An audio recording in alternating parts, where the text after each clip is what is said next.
Hello, student. Good afternoon to everyone, and good morning, good afternoon, and happy Raksha Bandhan to everyone, and happy Bakrid. Okay, now we start chemistry, और आपका paper भी हो गया. Now we start chemical bonding. Very important topic. Weightage भी ज्यादा है और this one is very important and weightage also weightage भी इसका बहुत ज्यादा है. और इनऑर्गेनिक का ये समरी है. इनऑर्गेनिक अगर पढ़ना है पूरा तो इसमें से 80% इनऑर्गेनिक कवर होता है. ओके, अब हमें केमिकल बॉन्डिंग में क्या क्या मैं तुम्हें टीच करूंगा. तो सबसे पहला जो है वो हमारा होगा इंट्रोडक्शन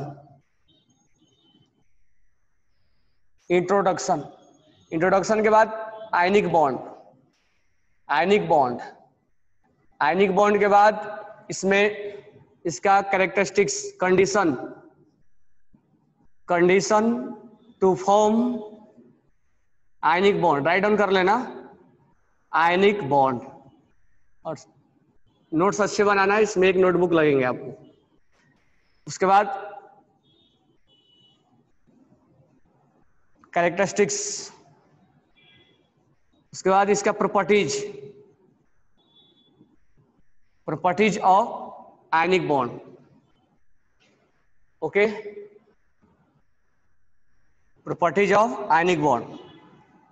उसके बाद इसी में पढ़ेंगे lattice energy, hydration energy,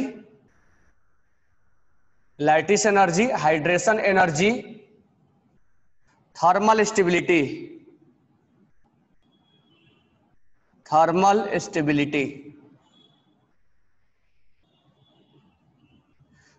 solubility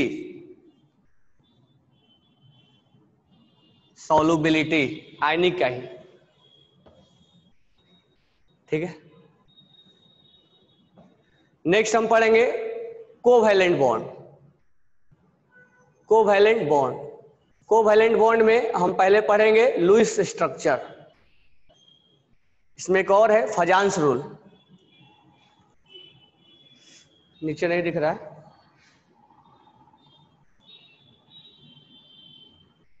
इसमें एक और है फजान्स रूल. तो नीचे इसके ऊपर बात लिखना फजान्स रूल.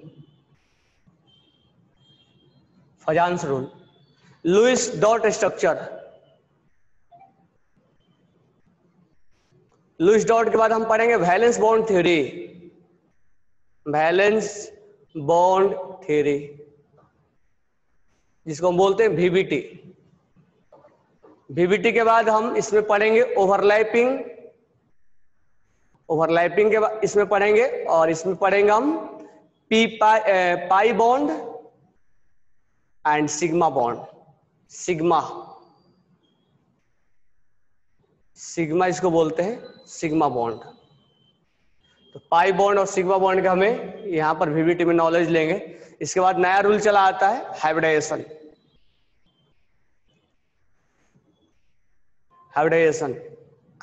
के बाद हम पढ़ेंगे valence shell electron pair repulsion, VSEPR theory के बाद हम पढ़ेंगे मॉलिक्यूलर ऑर्बिटल थ्योरी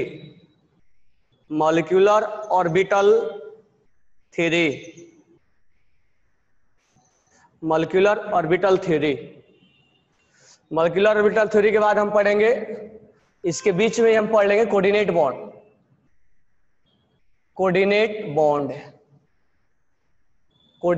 बॉन्ड. उसके बाद हम पढ़ेंगे हाइड्रोजन बॉन्ड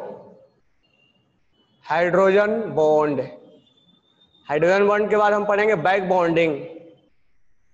बॉन्डिंग के बाद हम पढ़ेंगे bond length, bond angle, bond energy,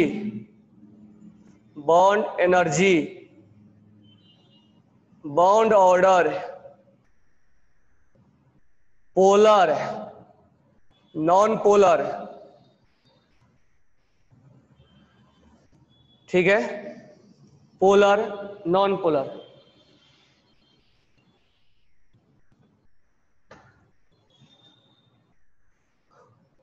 उसके बाद टाइप ऑफ बॉन्ड, लास्ट में हम पढ़ेंगे टाइप ऑफ बॉन्ड, जो कि अभी इंट्रोडक्शन में डायरेक्ट हम यहीं से स्टार्ट करेंगे। जो लास्ट टॉपिक लिखा मैंने टाइप ऑफ बॉन्ड, वो फिर से दोबारा एक बार तुम्हें समराइज करूंगा। तो इतना चीजें जो बोर्ड पे लिखा हुआ है वो सारी चीजें 1 बाय 1 स्टडी करेंगे हम, इसीलिए टॉपिक काफी वेटेज वाला हो जाता है। पहले हम आयनिक बॉन्ड पढ़ेंगे, तो 3 टाइप का आपको इसमें बॉन्ड दिख रहा होगा। पहला हम स्टार्ट करेंगे आयनिक बॉन्ड से, दूसरा है कोवैलेंट बॉन्ड, तीसरा है कोऑर्डिनेट बॉन्ड, चौथा है हाइड्रोजन बॉन्ड, और कुछ और वैन डर वाल्स फोर्स होते हैं, तो हम टाइप ऑफ बॉन्ड में पढ़ेंगे। तो जहां पर तुम्हें ये बॉक्स में मैंने बॉक्स किया है, ये वाला रेड वाला या ब्लू वाला, उस बॉक्स में आप टाइप ऑफ बॉन्ड देख रहे हो, यानी ये चैप्टर टाइप ऑफ बॉन्ड के आसपास ही घूमता रहेगा और उसी में सब कुछ हमें पढ़ना है, ठीक है, उसी में हमें सब कुछ पढ़ना है। Now start chemical bonding introduction. Chemical bonding introduction, ठीक है। तो हम बहुत सारे मॉलिक्यूल्स देखते हैं ना अपने आसपास। NaCl भी हमें नजर आता है, salt, glucose, O2, N2, Cl2, Br2, I2, ठीक है, बहुत सारे कंपाउंड्स हमें नजर आते हैं। NH3, H2SO4, HNO3, बहुत सारे कंपाउंड नजर आते हैं। लिखना चाहे तो ऐसे बोर्ड भर जाएगा। HClO4, ठीक है, बहुत सारे N2O2, Cl2, अगर हम KCl लिखे, CSCl लिखे, CSF लिखे, बहुत सारे कंपाउंड हम लिख सकते हैं। NH4+ लिखे, ठीक है, SO4-2 लिखे, केटाइन लिखे, एनाइन लिखे, न्यूट्रल लिखे, बहुत सारे कंपाउंड हम लिख सकते हैं।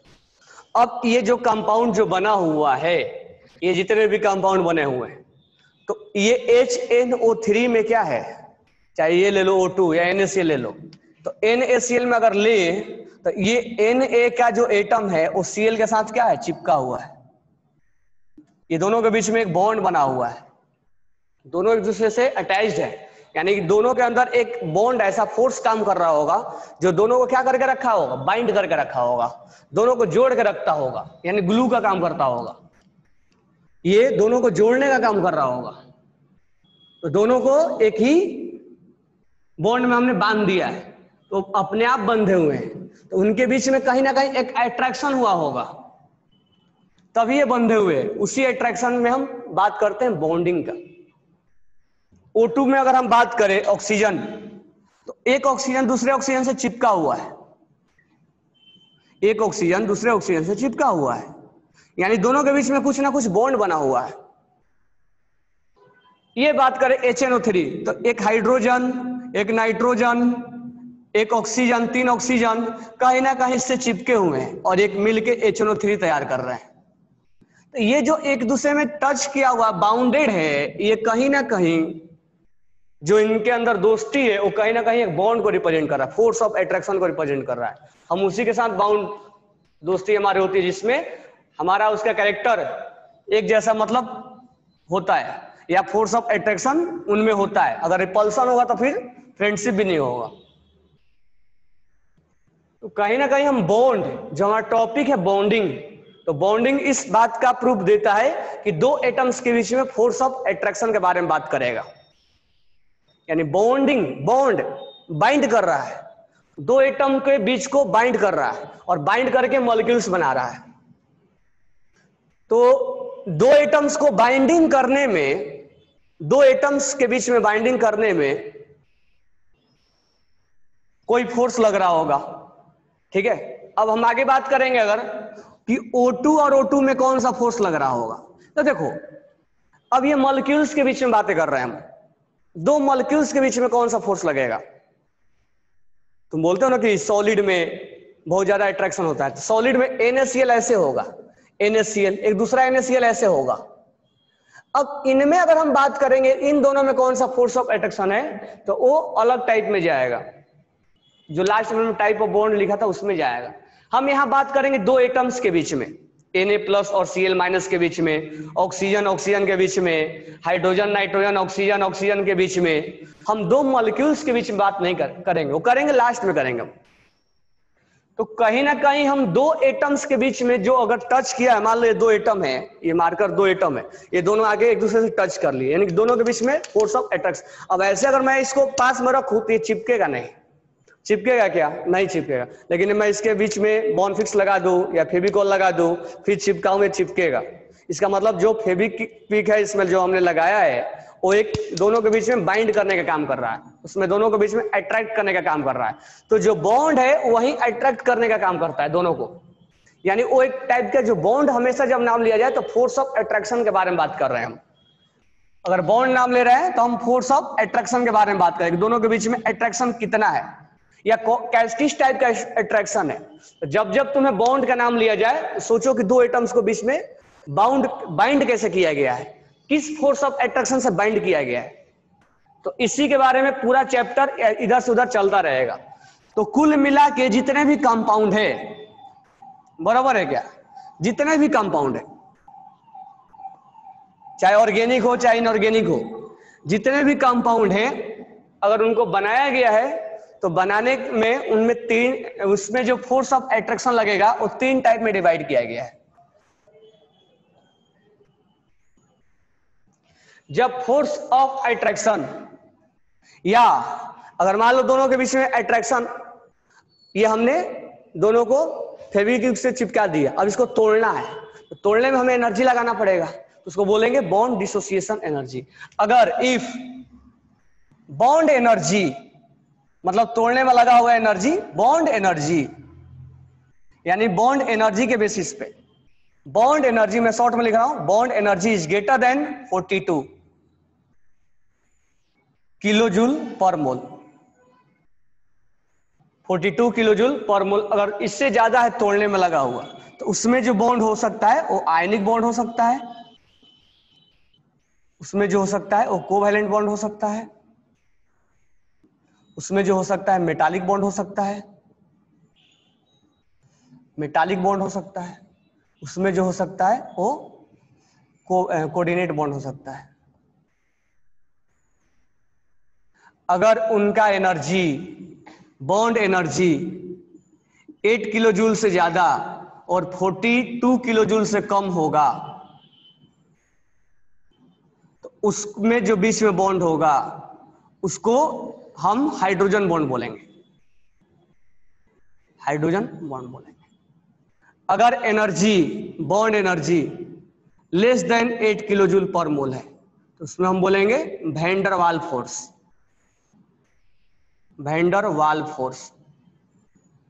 कहने का मतलब है कि जितने भी कंपाउंड है, XYZ जितने कंपाउंड है उनके बीच में एक कैटेगरी बना दिया गया है कि अगर इसको तोड़ने में हमने 4-5 मार्कर को एक साथ चिपका दिया, ऐसे किसी को थोड़ा स्ट्रांगली चिपकाया, किसी को वीकली चिपकाया, तो जिसको स्ट्रांगली चिपकाया होगा उसमें एनर्जी क्या लगेगा, ज्यादा लगेगा। तो एनर्जी के बेसिस पे सारे जितने भी टाइप के बॉन्ड है उनको अलग अलग कैटेगरी बना दिया गया। ये बोल दिया गया कि अगर इसको तोड़ने में 42 किलो जूल से ज्यादा लगेगा तो उसके बीच में या तो आयनिक बॉन्ड होगा, या तो कोवैलेंट होगा, या तो मेटालिक होगा, या तो कोऑर्डिनेट होगा, यानी उसके अंदर जो फोर्स काम कर रहा होगा यही चारों में से कोई काम कर रहा होगा। अगर उनका एनर्जी इतना से इतना बीच में काम कर रहा है, हम तो उसमें देखने नहीं जाएंगे कितना काम कर रहा है, बट हम आइडिया लगाएंगे। अगर इसके बीच में एनर्जी तोड़ने में लग रहा होगा तो उसको हाइड्रोजन बॉन्ड के कैटेगरी में रखेंगे, यानी कि उसके बीच में हाइड्रोजन बॉन्ड बन रहा है। अगर लेस देन 8 है तो उसमें वैन डर वाल फोर्स लगेगा। अब ये वैन डर वाल फोर्स का अलग अलग टाइप होता है, हम टाइप आगे बताएंगे। यही है टाइप ऑफ बॉन्ड में, वैन डर वाल में हम लास्ट में पढ़ेंगे।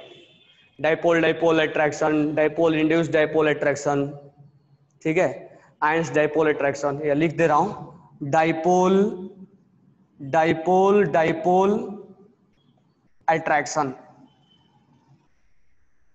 मीनिंग लास्ट में हम इसको पढ़ेंगे। Dipole induce dipole attraction. Ions dipole attraction, ions dipole attraction, ions dipole attraction. और last one ions induce dipole attraction.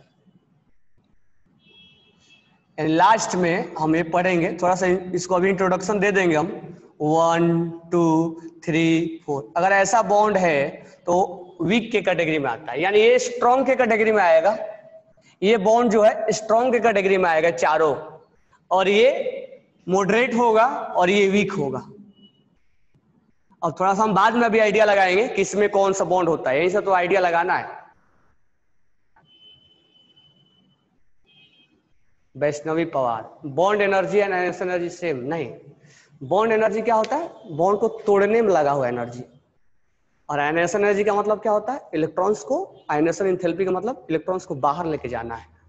तो बाहर लेके जाना, बॉन्ड तोड़ना अलग अलग चीजें हैं। जैसे यहाँ बॉन्ड बना, अब इस बॉन्ड को तोड़ना है, तो तोड़ने में लगा हुआ energy is called bond energy. इसको बोलते हैं बॉन्ड डिसोसिएशन एनर्जी। और आयनेशन एनर्जी का मतलब होता है सोडियम से एक इलेक्ट्रॉन्स को बाहर निकालना। जो एनर्जी लगेगा उसको हम बोलते हैं आयनेशन एंथैल्पी। ये दोनों अलग अलग है। That is called bond energy. Bond को तोड़ने में, जैसे यहां पर है मार्कर, मार्कर को तोड़ने में लगा हुआ एनर्जी, और ये मान लो इलेक्ट्रॉन्स है, इस कैप को निकालने में लगा हुआ एनर्जी। तो जो कैप को बाहर निकालते हैं, इस कैप मान लो इलेक्ट्रॉन है आउटर सेल का, इस कैप को बाहर निकालने में जो एनर्जी लगेगा उसको हम बोलेंगे आयनेशन एंथैल्पी। अगर इस मार्कर को तोड़ना है तो तोड़ने में जो एनर्जी लगेगा उसको हम बोलेंगे आयनेशन एंथैल्पी, बॉन्ड एनर्जी।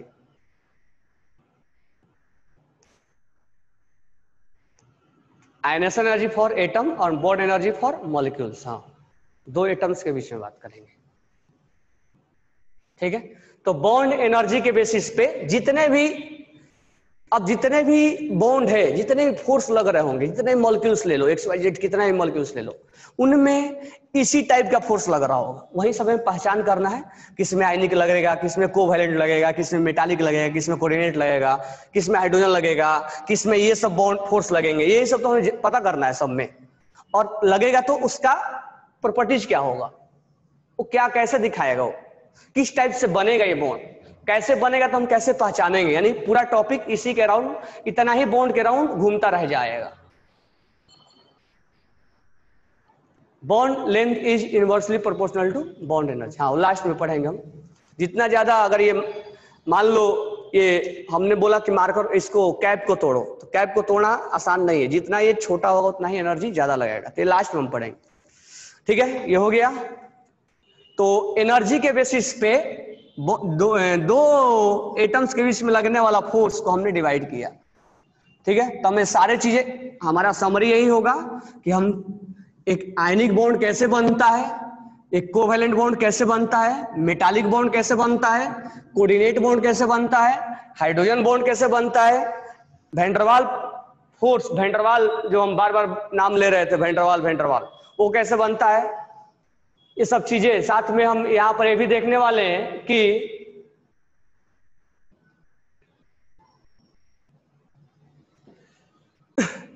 तुम्हें याद होगा लीड में हमने बताया था, लीड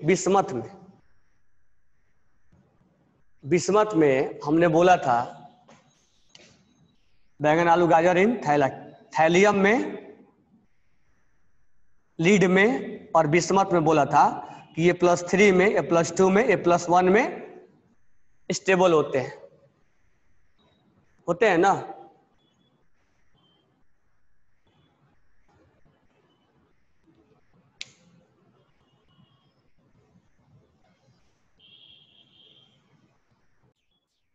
नाउ अब पहला में स्टार्ट करते हैं आयनिक बॉन्ड। पहला हम आयनिक बॉन्ड में स्टार्ट करेंगे, आयनिक बॉन्ड, ठीक है। तो हम पहला भी स्टार्ट करेंगे आपको आयनिक बॉन्ड।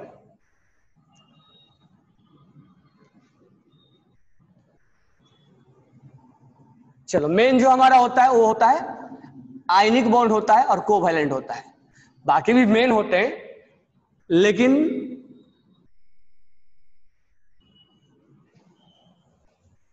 अब होता है क्या, अब जैसे group number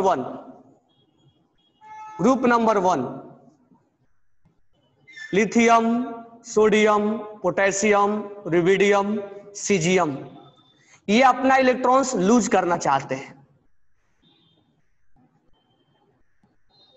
Mg, B, Mg, अब ये अपना इलेक्ट्रॉन्स क्या करना चाहते हैं, लूज करना चाहते हैं। अब तुम आयोनाइजेशन एंथैल्पी पढ़ लिए, ये जानते होगे कि एक लूज किया जाता है, दो लूज किया जाता है, तीसरा लूज करने में बहुत ज्यादा एनर्जी लगता है। हमने बताया भी था I3 is greater than I2 और I2 is greater than I1। अगर एक एटम में से 3 इलेक्ट्रॉन लूज किया जाए तो ये इसका सम, इसका सम, इसका सम, बहुत ज्यादा एनर्जी लगेगा ना।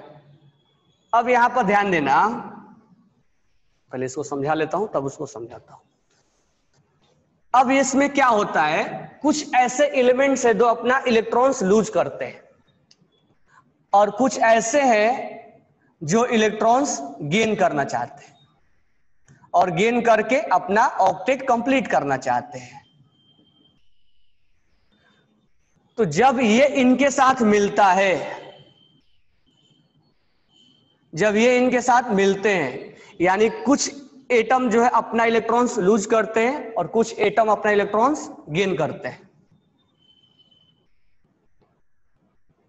बरोबर है। इसने लूज किया, इसने गेन किया, दोनों कंबाइंड हो गए, बॉन्ड बनाए। बात यह है कि किसने लूज करेगा, कौन कौन लूज करेगा, क्यों लूज करेगा। तो ध्यान से देखना, यहां पे जब लूज करने की बारी आती है तो एलिमेंट्स ज्यादा ज्यादा एक लूज करता है या दो लूज करता है, एक लूज करेगा या दो लूज करेगा। 3 लूज करने में बहुत ज्यादा एनर्जी लगता है। अब एक चीज और ध्यान देना, जब बॉन्ड का फॉर्मेशन होता है, लिख लेना इसको, जब बॉन्ड फॉर्म होता है, जब बॉन्ड बनता है, जैसे Na+ और Cl- के बीच में जब बॉन्ड बनेगा, ये जब बॉन्ड ऐसे तैयार हो जाएगा तो यहां से एनर्जी रिलीज होता है, एनर्जी रिलीज होता है। यानी बॉन्ड का जब फॉर्मेशन होता है, जब बॉन्ड का फॉर्मेशन होता है, ऑलवेज एक जो होता है,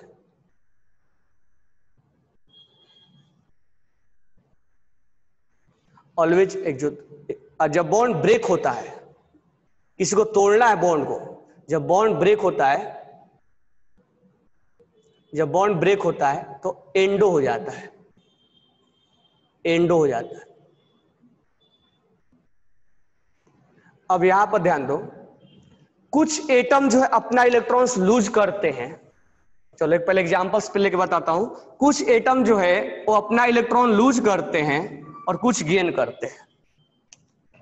चलो सोडियम, सोडियम अपना इलेक्ट्रॉन्स पहले लूज किया, लूज करने में एनर्जी लगा होगा, हमने एनर्जी दिया होगा। क्लोरीन उस इलेक्ट्रॉन्स को गेन किया होगा, यहां एनर्जी रिलीज हुआ होगा, ये एंडो होगा, ये एक्सो होगा, दोनों मिल गए तो Na+ और Cl- दोनों मिल गए और बन गया NaCl। ठीक है, दोनों मिल गए और बन गया NaCl। अब जैसे ही NaCl बना होगा, यहां एनर्जी क्या हुआ होगा, लूज हुआ होगा। तो मैं यहां पर ऐसे लिख दूं H1 मतलब एनर्जी हमने दिया, H2 या एनर्जी लिख लो, एनर्जी 1 जो हमने इसको इलेक्ट्रॉन्स को निकालने में दिया, एनर्जी 2 जो रिलीज हुआ। जब दोनों कंबाइंड हुए तो यहां एनर्जी 3 रिलीज हुआ होगा। यानी कि एक Na+ और Cl- जब दोनों रिएक्शन करने गए होंगे तो पहले ये बना होगा, फिर ये बना होगा, फिर दोनों कंबाइंड हुए होंगे और यहां कंबाइंड होते समय बॉन्ड का फॉर्मेशन हुआ होगा, एनर्जी रिलीज हुआ होगा। यानी Na और Cl जब बना होगा तो बनने के पहले ये डायरेक्ट तो बन नहीं गया होगा, ऐसे हुआ होगा। यानी यहां से यहां बनने के दौरान एनर्जी 1 इवन लगा होगा, E2 रिलीज हुआ होगा, चलो माइनस कर देते हैं। फिर दोनों कंबाइंड होता है तो E3 लगा होगा, यानी कहीं ना कहीं बॉन्ड बनने में एनर्जी का ही सब कुछ लेन देन है। तो कुल मिला के ये है कि हमने इसको एनर्जी इलेक्ट्रॉन्स निकालने में दिया, यहां इलेक्ट्रॉन्स गेन करने में रिलीज हुआ, और दोनों जब कंबाइंड हुए तो एनर्जी रिलीज हुआ, यानी बॉन्ड जब बना, बॉन्ड जब फॉर्म हुआ, तो यहां से यहां बनने में टोटल इतना एनर्जी हमें लगा, टोटल एनर्जी इतना लगा। अब मुझे बताओ, जब ये बॉन्ड का फॉर्मेशन करके ये बन रहा होगा कंपाउंड, तो हम क्या चाह रहे होंगे? ज्यादा से ज्यादा एनर्जी दे या ज्यादा से ज्यादा एनर्जी रिलीज हो? हम ये चाहेंगे रिलीज हो, तभी स्टेबिलिटी आएगी। और रिलीज होने के लिए ये वैल्यू क्या आना चाहिए? निगेटिव में। सुनना मैं क्या बोल रहा हूं? हम ये चाहते हैं कि तुम कंपाउंड बनाओ, नो प्रॉब्लम, कोई भी एलिमेंट मिलके कंपाउंड बनाए, लेकिन हमारा कंडीशन ये होना चाहिए कि उनको बनने के बाद टोटल जो एनर्जी का सम होना चाहिए वो निगेटिव होना चाहिए, तभी हम स्टेबिलिटी एक मानते हैं। यही हमारा मेन पर्पस है। यानी कोई भी चीज अगर बनता है, उसका अगर बनने के बाद टोटल एनर्जी निगेटिव नहीं होता है तो वो कंपाउंड स्टेबल नहीं माना जाएगा।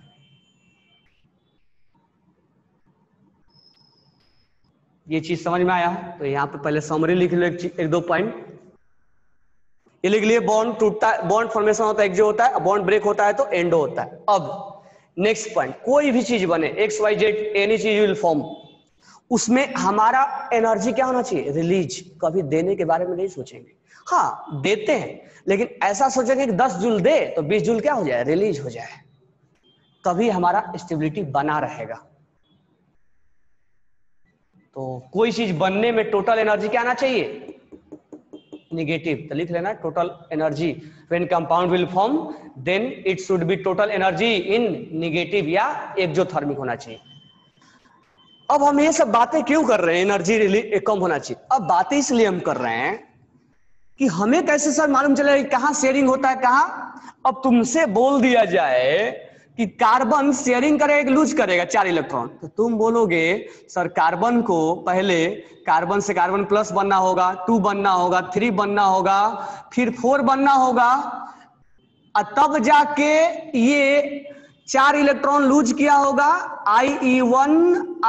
चलो पहले कार्बन प्लस Cl2 बना देते हैं और ये Cl4 लिख देते हैं, CCl4 लिख देते हैं। ये हमें बनाना है, चलो बैलेंस भी कर दे रहा हूं, ये हमें बनाना है। अब ये बनाने के लिए कार्बन क्या, यहां कार्बन का ऑक्सीडेशन स्टेट +4 है, ऑक्सीडेशन स्टेट तो निकाल लिए, +4 है, तो +4 होने का मतलब क्या? 4 इलेक्ट्रॉन लूज किया होगा, IE2, IE3 और IE4। अब ध्यान दो, जब ये 4 इलेक्ट्रॉन लूज किया होगा और ये, तो यहां से यहां बनने में टोटल एनर्जी कितना लगा होगा? IE1 लगा होगा क्योंकि ये 4 कार्बन तक पहुंचा होगा, IE2 लगा होगा, IE3 लगा होगा, IE4 लगा होगा, और ये रिलीज किया, इसमें बॉन्ड तोड़ा गया होगा, तोड़ के फिर से इसको रिलीज किया, इलेक्ट्रॉन्स को गेन किया होगा 4, क्योंकि 4 क्लोरीन है तो 4 इलेक्ट्रॉन गेन किया होगा। तो इसमें 4 टाइम्स क्या लिख दें? इलेक्ट्रॉन एफिनिटी लिख दो। अब ये वैल्यू क्या आता है? इलेक्ट्रॉन एफिनिटी निगेटिव होता है। अब टोटल एनर्जी कितना हुआ हमारा यहां से यहां बनने में? ये हमने इनको रिलीज करवाया और ये एनर्जी क्या किया? ये हमने दिया और ये एनर्जी रिलीज करवाया। इनका सम क्या आना चाहिए? निगेटिव, लेकिन आता है क्या? पॉजिटिव। हम बोल रहे पॉजिटिव आता है, तुम लास्ट में बोलोगे पॉजिटिव आता है, इसीलिए ये इलेक्ट्रॉन्स लूज नहीं करता है, यहां शेयरिंग होने लगेगा। तो कुल मिला के ये है कि कौन सा एटम रिलीज करता है, कौन एटम अपना लूज करता है, गेन करता है, कौन शेयर करता है, ये बात है। हमारा क्वेश्चन ये है, कौन लूज करता है, कौन गेन करता है, कौन शेयर करता है? तो ध्यान दो, कौन लूज करेगा, कौन गेन करेगा, कौन शेयर करेगा। तो कहने का मतलब है कोई लूज करे कोई गेन करे, हमारा वैल्यू निगेटिव में आना चाहिए। यानी ग्रुप नंबर 1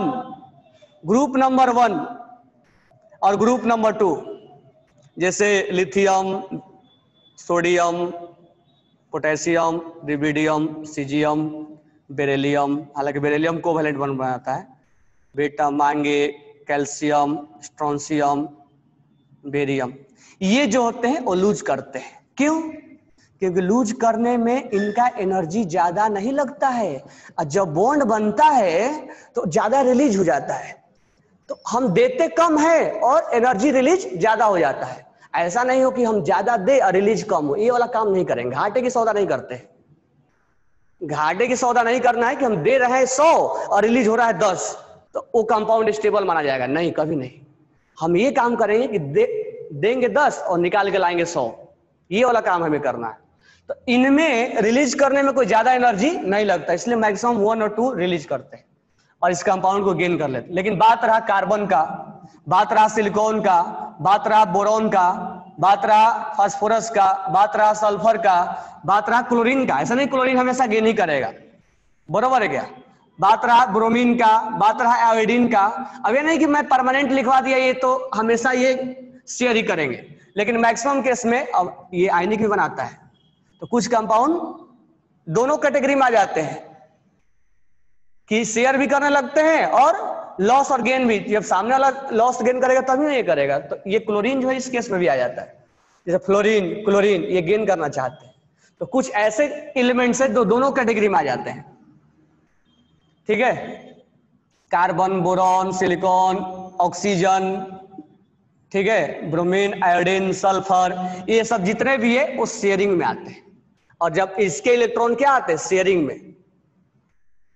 इसके इलेक्ट्रॉन शेयरिंग में आते हैं और ये हमेशा लूज करना चाहते हैं।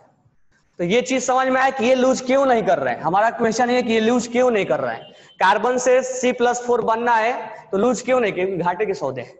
एक ही लाइन में आंसर है। C से C+4 बनना है तो लूज चार्ज नहीं करेगा, वो अपना इलेक्ट्रॉन शेयर करने लगता है। शेयर करेगा तो उसमें एनर्जी कम लगता है और रिलीज ज्यादा होता है, यानी घाटे के सौदे नहीं करता है। लेकिन चार लूज कर देगा तो घाटे के सौदे कर देगा। इसीलिए हमेशा इलेक्ट्रॉन्स यहां पर शेयरिंग को जाएगा, ताकि बनने वाला कंपाउंड में ज्यादा से ज्यादा देना कम पड़े और रिलीज ज्यादा हो, इसीलिए शेयरिंग होता है। तो पहला बात यह है कि लूज कब होगा और शेयर कब होगा। तो लूज एक ही लाइन उसका आंसर है कि हम कम एनर्जी दे और ज्यादा से ज्यादा एनर्जी रिलीज हो जब कंपाउंड का फॉर्मेशन हो। ऐसा नहीं कि बहुत ज्यादा दे और रिलीज कम हो, वो कंपाउंड स्टेबल में नहीं गिना जाएगा। इसीलिए CH4 में यहाँ कार्बन का प्लस, CCl4 में कार्बन का +4 ऑक्सीडेशन स्टेट है, तो यहाँ कार्बन का प्लस होने का मतलब ये लूज नहीं हुआ है। क्योंकि अगर लूज एक एक इलेक्ट्रॉन करेगा 4 इलेक्ट्रॉन, तो 4 इलेक्ट्रॉन लूज करने में इसको बहुत ज्यादा एनर्जी देना पड़ेगा। और जब ये लूज करने के बाद जब क्लोरीन के साथ बॉन्ड बनाया होगा तो बॉन्ड में एनर्जी रिलीज होता है, तो ज्यादा दिया होगा हमने और रिलीज कम हुआ होगा, तो कंपाउंड स्टेबल नहीं बनेगा। इसीलिए ये अपने आप में शेयरिंग होने लगता है। ठीक है, तो हमारा जो टॉपिक है वो आयनिक है, आयनिक बॉन्ड है और कोवैलेंट। मैं थोड़ा सा समरी इंट्रोडक्शन अभी लेके चल रहा हूं। अभी तुम्हें सारी चीजें इंट्रोडक्शन में बता रहा हूं कि क्या क्या इसके अंदर होता है, कब लूज होगा, कब शेयर होगा, ठीक है, किस टाइप के बॉन्ड। हमारा टॉपिक अभी हम इंट्रोडक्शन में ही चल रहे हैं। तो एक आयनिक बॉन्ड जो बनता है वो इलेक्ट्रॉन लूज और इलेक्ट्रॉन गेन की वजह से बनता है। एक ने इलेक्ट्रॉन लूज किया होगा और जो कोवैलेंट बनता है वो इलेक्ट्रॉन शेयर की वजह से बनता है। तो मैं तुम्हें इंट्रोडक्शन में इस बात को समझाया कि आयनिक कब इलेक्ट्रॉन्स लूज गेन होगा, कब शेयर होगा। तो हमारे घाटे की सौदा नहीं होना चाहिए। ये Yashraj Patil, which bond is weak and covalent, ये सब आगे आएगा। सारे चीजें भी ध्यान से सुनो। ये जितने भी चीज आयनिक और कोवैलेंट, उसमें कौन स्ट्रॉन्ग है? Ionic is more strong, covalent weak होता है। तो ये चीजें अभी सुनो, अभी तो इंट्रोडक्शन चल रहा है, सारे चीजें अभी लिखवाऊंगा मैं। Okay, ionic is strong, electrostatic force of attraction है और उसमें कोवैलेंट होता है। आयनिक मोर स्ट्रॉन्ग है। अभी हम इंट्रोडक्शन में लेके चल रहे हैं। तो कहने का मतलब ये है कि जब दो के बीच में बॉन्ड बनता है, जब दो चीज रिएक्शन करने जाते हैं, मैं तुम्हें बस इंट्रोडक्शन बता रहा हूं कि चीजें केमिकल बॉन्डिंग में पढ़ने क्या क्या है, क्या चीज हम सोच सकते हैं उसके बारे में। अभी चैप्टर स्टार्ट नहीं किया मैंने। एक केमिकल बॉन्डिंग में पढ़ने के लिए क्या क्या चीजें उसके में हम सोच सकते हैं, क्या क्या है उसके अंदर। तो जब दो चीज कंबाइंड होते हैं, जब दो चीज कंबाइंड होते हैं, बराबर है क्या? ओमकार, CCl बॉन्ड अगेन, वो कई बार एक्सप्लेन करेंगे अभी। बस समरी सुन लो। जब दो चीज बने, ये एक बना और एक ये बना, दो कंपाउंड, दो एटम आपस में क्या हुए, कंबाइंड हो गए। कंबाइंड होने के पहले और कंबाइंड होने के बाद हमने एनर्जी का कैलकुलेशन किया। कैलकुलेशन होने के बाद हमारा एनर्जी क्या आना चाहिए, निगेटिव आना चाहिए, बस इतना ही ध्यान रखना है। अगर पॉजिटिव आने लग गया वो कंपाउंड स्टेबल नहीं होगा। ये कंबाइंड हुआ, निगेटिव आया तो ये स्टेबल होगा। ये कंबाइंड हुआ, चाहे कैसे भी कंबाइंड हो, आयनिक से कंबाइंड हो या शेयर करके कंबाइंड हो, लॉस गेन करके कंबाइंड हो या शेयरिंग में कंबाइंड हो, कंबाइंड होने के बाद निगेटिव आना चाहिए। मान लो इसका निगेटिव आया और इसका पॉजिटिव आ गया, कैलकुलेशन एनर्जी, टोटल एनर्जी, जैसे हमने 100 रुपए लिया, 20 रुपए इसको दे दिया, 10 रुपए इसको दे दिया, तो मेरे पास कुल मिला के बचना चाहिए ना लेने के बाद। ऐसा नहीं कि 100 रुपए हम उधार लिए और 200 रुपए हमने डिस्ट्रीब्यूट कर दिया। पहले से मेरे पास हो सकता है पैसे हो, हमने 200 रुपए डिस्ट्रीब्यूट कर दिया, हमने घाटे के सौदे कर लिए। तो कुल मिला के इलेक्ट्रॉन्स लॉस हो, गेन हो या शेयर हो, जब कंपाउंड बने तो एनर्जी रिलीज होना चाहिए। एनर्जी क्या होना चाहिए, रिलीज होना चाहिए।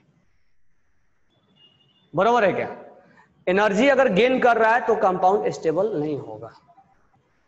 इसीलिए कहीं कहीं इलेक्ट्रॉन्स गेन होने लगते हैं और कहीं कहीं शेयर होने लगते हैं। तो हमने तुम्हें समझाया इस चीज को कि इलेक्ट्रॉन्स गेन और शेयर क्यों होते हैं। हमारा एक ही इक्वेशन है, why electrons loose gain and share. ये चीज समझ में आया कि इलेक्ट्रॉन्स, एग्जांपल छोड़ दो, एग्जांपल समझाया मैंने, और कई बार एग्जांपल्स लेंगे हम। हमने तुम्हें बस इतना समझाया कि इलेक्ट्रॉन्स लूज गेन और शेयर क्यों किया करते हैं। एक मॉलिक्यूल्स बनने के लिए इलेक्ट्रॉन्स लूज गेन और शेयर क्यों होता है। तो एक मॉलिक्यूल्स बनने के लिए इलेक्ट्रॉन्स लूज होते हैं, गेन होते हैं, इलेक्ट्रॉन्स शेयर भी होते हैं। क्यों नहीं, इलेक्ट्रॉन्स गेन और लूज से क्यों नहीं काम चला रहा है? मन में ऐसा डाउट आना चाहिए, क्यों नहीं आ रहा है, एक शेयर क्यों करना चाह रहा हो? शेयर इसलिए करना चाहता है क्योंकि बनने के बाद वो चाहता है कि इनपुट कम लगे और एनर्जी ज्यादा ज्यादा क्या हो, रिलीज हो। तो उस काम के थ्रू हो जाता है जिसमें उसकी एनर्जी कम लगाना पड़े।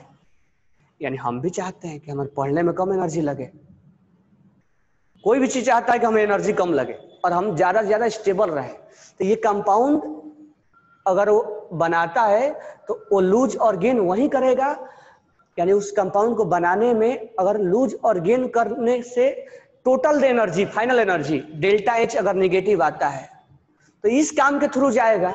अगर इस काम के थ्रू गया तो डेल्टा एच पॉजिटिव आने लग गया तो इस काम के थ्रू चला जाएगा। इस काम के थ्रू में उसका एनर्जी क्या लगेगा, कम हो सकता है, कम लगे, और होता भी ऐसा। तो कहने का मतलब ये हुआ कि हमने आज आपको इंट्रोडक्शन में क्या क्या टीच किया। तो एक बार समराइज कर दे रहा हूं, इंट्रोडक्शन में भी स्टार्ट नहीं किया हूं मैंने आयनिक बॉन्ड। इंट्रोडक्शन में क्या क्या बताया? इंट्रोडक्शन में ये चीज बताया कि दो एटम्स के बीच में जब वो बॉन्ड बनता है, हाँ, टोटल ऑर्डर क्या होना चाहिए, एक्सोथर्मिक होना चाहिए।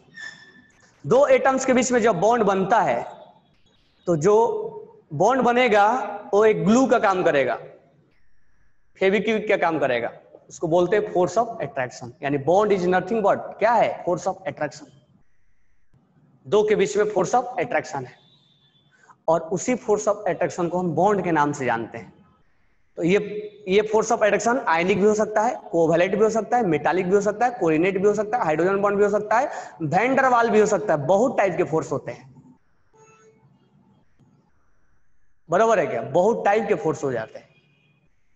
अब ये किस कंडीशन में कौन सा बॉन्ड का जनरेशन करेगा?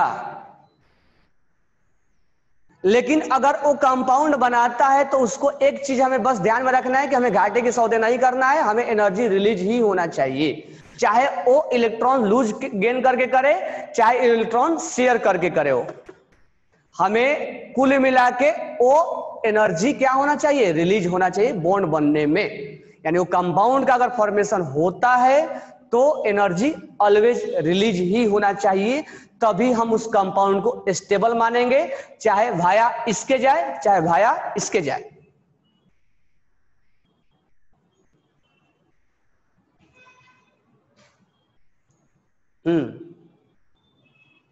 मीन्स जितना रिलीज करेगा उतना ही स्टेबिलिटी वो ज्यादा फील करेगा। जितना कम, केमिस्ट्री में बोला जाता है जितना कम एनर्जी उतना ही stability, less energy more stability, याद रखना, लेस एनर्जी मोर स्टेबिलिटी। जितना कम, क्योंकि अगर एनर्जी उसके पास रहेगा तो इलेक्ट्रॉन्स जंप मारते हैं इधर से उधर, और जब जंप मारेंगे तो उसकी काइनेटिक एनर्जी बढ़ जाएगी, काइनेटिक एनर्जी बढ़ेगी तो बॉन्ड टूट टट जाएगा इधर से उधर, इसलिए उसमें कम से कम एनर्जी रहे ताकि इलेक्ट्रॉन्स इधर से उधर उछल कूद ना मचाए। तो लेस एनर्जी मोर स्टेबिलिटी। तो हमारा केमिकल बॉन्डिंग का यही इंट्रोडक्शन है कि बॉन्डिंग, तो लिख लो कैसे हम डिफाइन करेंगे केमिकल बॉन्डिंग क्या है। तो लिखो chemical bonding is defined as, chemical bonding is defined as, chemical bonding is defined as force of attraction, force of attraction, force of attraction, repulsion नहीं, attraction, force of attraction oblique डाल के लिखना, force of attraction oblique, force of attraction, force of attraction oblique binding force, binding force, यानी दोनों को bind करके, चार को हमें बाइंड करके रखना है। तो ऐसे तो रही है तो बिखर जाएंगे, बाइंड करना है तो इसको बांधना पड़ेगा, इनके बीच में अट्रैक्शन लाना पड़ेगा। वो अट्रैक्शन का तरीका अलग अलग हो सकता है हम धागे से बांध दे, हो सकता है रबर बैंड से बांध दे, हो सकता है हम ग्लू लगा दे। तो इनको बांधना है हमें, तो बांधने के लिए उनके बीच में अट्रैक्शन लाना जरूरी है, और अट्रैक्शन लाने के लिए इनको तरीके अलग अलग हो सकते हैं। शेयरिंग करके अट्रैक्शन लाया जा सकता है, लूज और गेन करके अट्रैक्शन लाया जा सकता है, बरोबर है क्या? अट्रैक्शन लाने का तरीका अलग अलग है, लेकिन हम वो वाला अट्रैक्शन लाएंगे जिसमें कम से कम एनर्जी लगे और ज्यादा से ज्यादा क्या हो, रिलीज हो। ऐसा नहीं कि चार को हमें बाउंड करना है तो हमने बांधना है इसको। तो बांधने के लिए ऐसा ना हो कि जितने के मार्कर नहीं हो उससे ज्यादा हम इसको बांधने में खर्च कर लगा दिए, कि गए मार्केट से अच्छे अच्छे क्वालिटी का फेविक्विक खरीद के लाए तब इसको बाइंड किए। हो सकता है कि एक नॉर्मल सस्ते में बाइंड हो जाए। तो हमें इसको बांधना है, तो बांधने के लिए हमें इनके बीच में फोर्स ऑफ अट्रैक्शन लाना होगा, और फोर्स ऑफ अट्रैक्शन का तरीका अलग अलग हो सकता है। चाहे तुम फेविक स्टिक उसमें ग्लू लगा दो, फेविक स्टिक लगा दो, इसको रबर बैंड से बांध दो, धागे से बांध दो, टेप से बांध दो, कैसे भी इसको बांधना है, लेकिन बांधने में एनर्जी कम लगना चाहिए। ज्यादा एनर्जी लगेगा तो इसकी जितनी ये मार्कर जितनी कॉस्ट है इनको बांधने में, उससे ज्यादा इसकी तुम क्या हो गए, इसको उससे ज्यादा खर्च कर दिए इसके ऊपर बांधने में। समझ में आ रहा है? तो हमें फायदे वाला सौदा करना है। इसका मतलब एनर्जी ज्यादा रिलीज हो, यानी दो आइटम्स को बाइंड अप करना है तो उनके बीच में फोर्स ऑफ अट्रैक्शन डेवलप करना पड़ेगा। अच्छा, तो हम डिफिनेशन पे थे ना। तो chemical bonding is defined as force of attraction oblique binding force between two atom, between two atom, between two atom. Chemical bonding और कुछ भी नहीं है, केवल फोर्स ऑफ अट्रैक्शन है। किसके बीच में? Between two atom. इसके नीचे अंडरलाइन कर लेना, टू एटम्स के बीच में है, बिटवीन टू एटम्स। अब बोलोगे सर दो से ज्यादा होता क्या होगा? दो से ज्यादा होता देखो क्या होगा, जैसे H2SO4 है, H2SO4 है सर, दो से ज्यादा कभी दो से ज्यादा हो ही नहीं सकता। देखो कैसे, इनके बीच में है ना, तो ये दो ही गिरे ना, इनके तो अलग मानेंगे ना, इनका अलग मानेंगे, इनका अलग मानेंगे। हो सकता है सब मिलके एक 4-5 एटम हो गए, वो अलग है, लेकिन हमेशा फोर्स दो ही के बीच में लगेगा। ये नहीं कि इनके इस तीनों के बीच में नहीं लग रहा है, ऐसा वैसा लग सकता है। यहां पर हम ये सब मान लो साइक्लिक है, तो साइक्लिक में भी देखो दोनों के बीच में लग रहा है, ये इसके बीच में, दो ही के बीच में हमेशा बात करेंगे हम, या तो इन दोनों के बीच में बात कर लूं मैं, या इन दोनों के बारे में बीच में बात कर लूं। तो फोर्स ऑफ अट्रैक्शन या binding force between two atoms, दो एटम्स के बीच में बाइंडिंग फोर्स लगा रहता है। और ये बाइंडिंग फोर्स जो होगा वो अलग अलग तरीके का होगा, वो अलग अलग उनके होंगे, और वो होगा या तो आयनिक यानी बॉन्ड और कुछ नहीं है, बॉन्ड फोर्स ऑफ अट्रैक्शन है, या तो आयनिक बॉन्ड होगा, या तो कोवैलेंट बॉन्ड होगा, या कोऑर्डिनेट बॉन्ड होगा, या मेटालिक बॉन्ड होगा या वैन डर वाल फोर्स होगा। तो इसी बाइंडिंग को हम अलग अलग नाम दे देते हैं, लेकिन बाइंडिंग कराते समय यानी बांधते समय जब रिएक्शन, बांधना मतलब रिएक्शन कराना, जब रिएक्शन करा देंगे उस रास्ते को चुनेगा, वाया उसके थ्रू जाना चाहेगा जिसके थ्रू उसमें एनर्जी कम लगे। और तुम अगर कहीं जाना हो तुम कैसे जाओगे? मान लो यहां से तुम्हें कोल्हापुर जाना है या कहीं दूसरे स्टेट में जाना है, तो कैसे जाओगे? उस रास्ते को चुनते हैं जिसमें शॉर्टकट हो, यानी एनर्जी हमारा ऑयल कम लगे, डीजल पेट्रोल कम लगे। ऐसा थोड़ा होता है कि बहुत ज्यादा लग जाए, वो दूसरा केस होता है जब हम घूमने जाते हैं। बरोबर है क्या? तो एक बॉन्ड को बनाना है तो बनाने के लिए हम ये चाहते हैं कि उसमें एनर्जी कम देना पड़े और रिलीज क्या हो, ज्यादा से ज्यादा हो। तो इसके थ्रू जाएगा वो कंपाउंड, या इसके थ्रू जाएगा, या इसके थ्रू जाएगा, या इसके थ्रू जाएगा, या इसके थ्रू जाएगा, यही हम डिसाइड करेंगे सारी चीजें। तो ये आपको इंट्रोडक्शन में समाप्त हो गया। टाइम हुआ 5 मिनट। ओके, तो इंट्रोडक्शन में सारी चीजें समझ में आ गया कि क्या हम क्यों केमिकल बॉन्डिंग पढ़ रहे हैं, किसके रेफरेंस में चैप्टर घूमता रहेगा। ये चैप्टर जो है वो एक फोर्स ऑफ अट्रैक्शन, जब दो चीज कंबाइंड होंगे Na और Cl जब कंबाइंड होगा, तो ये जब NaCl बनेगा, तो जब दो चीज आपस में जुड़ गए, जब दो चीज आपस, एक ही लिख रहा हूं मैं, जब दो चीज आपस में जुड़ गए तो दोनों के बीच में कैसा फोर्स काम करेगा। या अगर मान लो हमने लिया N2 प्लस H2, मैं बैलेंस नहीं कर रहा हूं, दो चीज आपस में जुड़ गए और बन गए NH3। ये जोड़ दिए हमने, दो अलग अलग चीजों को बाइंड कर दिया, नाइट्रोजन को और हाइड्रोजन को बाइंड कर दिया। ये नाइट्रोजन है और ये हाइड्रोजन है, इसको हमने बाइंड कर दिया, जोड़ दिया इनको हमने, जो अलग अलग थे हमने इनको बाइंड कर दिया, जो अलग अलग थे इनको हमने बाइंड कर दिया, जोड़ दिया। तो जो हम जोड़ेंगे उसी को तो बॉन्डिंग बोल रहे हैं, दैट इज कॉल्ड बॉन्डिंग। यानी दो एटम को जोड़ना, बाइंडिंग करना, दैट इज कॉल्ड बॉन्डिंग। और ये जोड़ने का जो काम होगा वो भाया ये भी हो सकता है, ये भी हो सकता है, ये भी हो सकता है, ये भी हो सकता है, ये भी हो सकता है। हम धीरे धीरे देखेंगे कौन होगा।